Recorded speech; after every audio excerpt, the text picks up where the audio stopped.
ಸೌಜನ್ಯಳಿಗೆ ನ್ಯಾಯದ ಬಾಗಿಲು ತೆರೆದಿದೆ. ಎಸ್, ಇದು ಈ ಕ್ಷಣದ ಎಲ್ಲರೂ, ಪ್ರತಿಯೊಬ್ಬ ಜನಸಾಮಾನ್ಯರು, ಈ ನಾಡಿನ ಪ್ರತಿಯೊಬ್ಬರು, ಈ ದೇಶದ ಪ್ರತಿಯೊಬ್ಬ ಸಾಮಾನ್ಯ ನಾಗರಿಕರು ಕೂಡ ಅತ್ಯಂತ ಖುಷಿ ಪಡಲೇಬೇಕಾದಂತಹ ಸುದ್ದಿ, ಮಾಹಿತಿ. ಇವತ್ತು 23ನೇ ತಾರೀಕು ಸೋಮವಾರ ದೆಹಲಿಯ ಈ ದೇಶದ ಸರ್ವೋಚ್ಚ ನ್ಯಾಯಾಲಯ ಸುಪ್ರೀಂ ಕೋರ್ಟ್ನಲ್ಲಿ ಸೌಜನ್ಯಾಳ ತಾಯಿ 13 ವರ್ಷಗಳ ಹಿಂದೆ ಸಾಮೂಹಿಕ ಅತ್ಯಾಚಾರ, ಬರ್ಬರ ಕೊಲೆಗೆ ಬಲಿಯಾದಂತಹ ಅಮಾಯಕ ವಿದ್ಯಾರ್ಥಿನಿ, ಹೆಣ್ಣು ಮಗು, ನಮ್ಮ ನಿಮ್ಮೆಲ್ಲರ ಮನೆಯ ಮಗಳು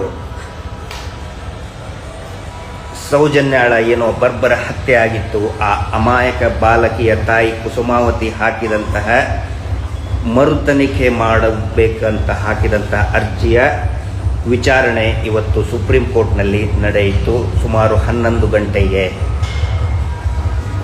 ಆ ಒಂದು ವಿಚಾರಣೆಯಲ್ಲಿ ಸುಪ್ರೀಂ ಕೋರ್ಟ್ ಒಪ್ಪಿಕೊಂಡಿದೆ ಏನು ಅಂತ ಹೇಳಿ, ಇಲ್ಲಿ ಅನ್ಯಾಯ ಆಗಿದೆ, ಇನ್ಜಸ್ಟಿಸ್ ಆಗಿದೆ, ತನಿಖೆಯಲ್ಲಿಯ ಲೋಪದೋಷಗಳು ನಡೆದಿದೆ ಅಂಥೇಳಿ ಮಾನ್ಯ ಸುಪ್ರೀಂ ಕೋರ್ಟ್ ಒಪ್ಪಿಕೊಂಡಿದೆ. ಹಾಗಿದ್ರೆ ಅರ್ಜಿದಾರರ ಪರವಾಗಿ ಇರತಕ್ಕಂತಹ ಹಿರಿಯ ಸುಪ್ರೀಂ ಕೋರ್ಟ್ ನ್ಯಾಯವಾದಿಗಳ ವಾದ ಏನು ಆಗಿತ್ತು ಅಂತ ಹೇಳಿದರೆ, 3ಕ್ಕಿಂತಲೂ ಹೆಚ್ಚು ಜನ ಆರೋಪಿಗಳು ಇದ್ದಾರೆ, ಅವರನ್ನು ಪರಿಶೀಲನೆ ಮಾಡಿಲ್ಲ, ತನಿಖೆಗೆ ಒಳಪಡಿಸಿಲ್ಲ, ಸೆಮಿನೈಲ್ ಅಂದ್ರೆ ಆ ಆರೋಪಿಗಳ ನಿಜವಾದ ಆರೋಪಿಗಳನ್ನು ವಿಚಾರಣೆ ಮಾಡಿಲ್ಲ ಮತ್ತು ಅವರ ವೀರ್ಯಾಣುಗಳ ಸೆಮಿನಲ್ ಸ್ಯಾಂಪಲ್ ಕಲೆಕ್ಟ್ ಮಾಡಿ ಅದನ್ನು ಪರಿಶೀಲನೆ ಮಾಡಿಲ್ಲ. ಆನಂತರ ತನಿಖಾಧಿಕಾರಿಗಳು ವೆಜನೈಲ್ ಸ್ವಾಬನ್ನು ಕೊಡುವಲ್ಲಿ ಡಿಲೇ ಮಾಡಿದ್ದಾರೆ, ಬೇಕು ಅಂತಲೇ ಡಿಲೇ ಮಾಡಿದ್ದಾರೆ. ತನಿಖೆಯಲ್ಲಿ ಸಾಕಷ್ಟು ಲ್ಯಾಪ್ಸಸ್ ಆಗಿದೆ, ಇಂಟೆನ್ಷನಲ್ಲಿನೇ ಲ್ಯಾಪ್ಸಸ್ ಆಗಿದೆ. CC ಕ್ಯಾಮ್ರಾ ಫುಟೇಜ್ ಕೊಟ್ಟಿಲ್ಲ. ಯಾಕೆ ಕೊಟ್ಟಿಲ್ಲ?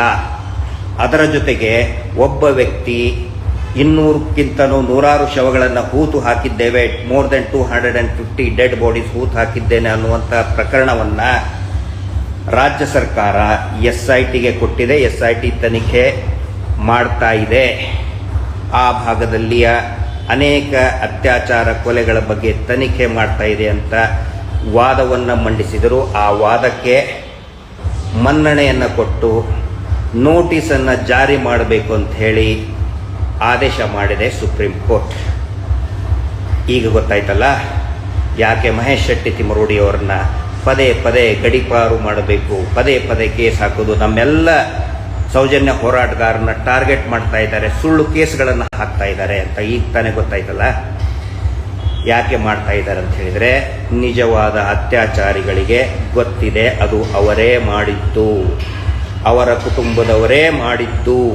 ಹೀಗಾಗಿ ಎಂಜಲು ತಿನ್ನುವಂತಹ ದೊಡ್ಡ ದೊಡ್ಡ ಮಾಧ್ಯಮಗಳಿಗೆ ಎಂಜಲು ತಿನ್ನಿಸಿ ನಮ್ಮನ್ನು ಟಾರ್ಗೆಟ್ ಮಾಡಿ ಹೋರಾಟವನ್ನು ಅಪಪ್ರಚಾರ ಮಾಡುವಂಥ ಹೊಲಸು ಕೆಲಸಗಳನ್ನು ಮಾಡಿದರು.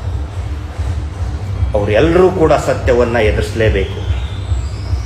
ನಮ್ಮ ಹೋರಾಟದಲ್ಲಿ ಮಹೇಶ್ ಶೆಟ್ಟಿ ತಿಮರೋಡಿ ಅವರು ಎತ್ತಿದಂಥ ಧ್ವನಿಯಲ್ಲಿ ಈ ರಾಜ್ಯದ ಅನೇಕ ಹೋರಾಟಗಾರರು ಕೂಡ ಧರ್ಮಸ್ಥಳದಲ್ಲಿ ನಡೆದಂಥ ಹತ್ಯಾಕಾಂಡದ ವಿರುದ್ಧ ಅನೇಕ ದಶಕಗಳಿಂದ ಅನೇಕರು ಧ್ವನಿ ಎತ್ತಿದ್ರು. ಆ ಎಲ್ಲ ಧ್ವನಿಯಲ್ಲಿಯೂ ಕೂಡ ಸತ್ಯಾಂಶ ಇದೆ, ಅದನ್ನು ಮುಚ್ಚಿ ಹಾಕೋದಕ್ಕಾಗೋದಿಲ್ಲ. ಇವತ್ತು ನ್ಯಾಯದ ಬಾಗಿಲು ತೆರೆದಿದೆ.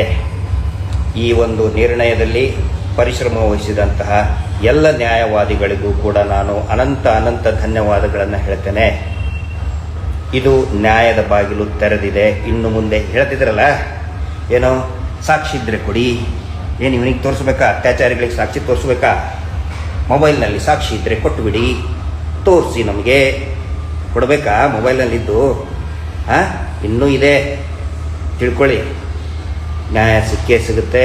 ಪ್ರತಿಯೊಬ್ಬ ಜನಸಾಮಾನ್ಯರಿಗೆ ನಾನು ವಿನಂತಿ ಮಾಡ್ಕೊಳ್ತಾ ಇದ್ದೇನೆ, ಇದು ನಮ್ಮ ನಿಮ್ಮೆಲ್ಲರ ಹೋರಾಟ. ಅತ್ಯಾಚಾರಿ VIPಗಳ ಪ್ರಭಾವಿಗಳ ವಿರುದ್ಧದಂಥ ಹೋರಾಟ. ಈ ದೇಶದಲ್ಲಿ, ಈ ರಾಜ್ಯದಲ್ಲಿ ಸೆಕ್ಷುವಲ್ ಅಫೆನ್ಸಸ್ ನಿಲ್ಲಬೇಕು. ನಮ್ಮ ಮಕ್ಕಳಿಗಿರಬಹುದು, ನಮ್ಮ ಮನೆಯ ಹೆಣ್ಣುಮಕ್ಕಳಿರಬೇಕು, ಅದು ನಿಲ್ಲಬೇಕು. ಧೈರ್ಯವಾಗಿ ಓಡಾಡಬೇಕು, ಸ್ವಾಭಿಮಾನದಿಂದ ಓಡಾಡಬೇಕು. ಆ ದೃಷ್ಟಿಯಿಂದ ಇವತ್ತು ಈ ಸೌಜನ್ಯ ಹೋರಾಟ. ಸೌಜನ್ಯ ಎಲ್ಲ ಅತ್ಯಾಚಾರ ಶೋಷಣೆಯ ಪ್ರತೀಕ ಅವಳು, ಪ್ರತಿಬಿಂಬ ಅವಳು. ಅವಳ ನ್ಯಾಯಕ್ಕೋಸ್ಕರ ದಯವಿಟ್ಟು ಎಲ್ಲರೂ ಕೂಡ ಬೆಂಬಲಿಸಿ. Justice for Soujanya. ನಮಸ್ತೆ.